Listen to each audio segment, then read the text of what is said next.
London کے Royal festival hall میں منعقدہ ایک گریجویشن کی تقریب کے دوران ایک غیر متوقع واقعہ پیش آیا جس نے وہاں موجود شرکاء کو چونکا دیا۔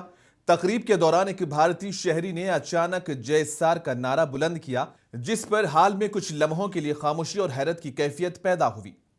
چند ہی لمحوں بعد ایک بنگلہ دیشی شریک تقریب نے اس کے جواب میں نعرے تکبیر لگا دیا۔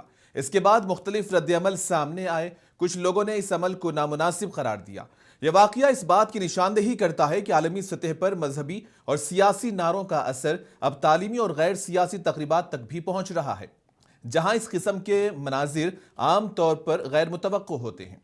سوشل میڈیا پر اس واقعے نے تعلیمی ماحول میں ایسے نعروں کو تقسیم پیدا کرنے والا عمل قرار دیا ہے، اور اس واقعے نے ایک بار پھر اس بحث کو جنم دیا ہے کہ تعلیمی تقاریب جیسے سنجیدہ اور غیر جانبدار مواقع پر مذہبی یا سیاسی نعروں کی اجازت ہونی چاہیے یا نہیں، خاص طور پر ایسے معاشرے میں جہاں مختلف قومیتوں اور مذاہب سے تعلق رکھنے والے افراد ایک ہی جگہ جمع ہوتے ہوں۔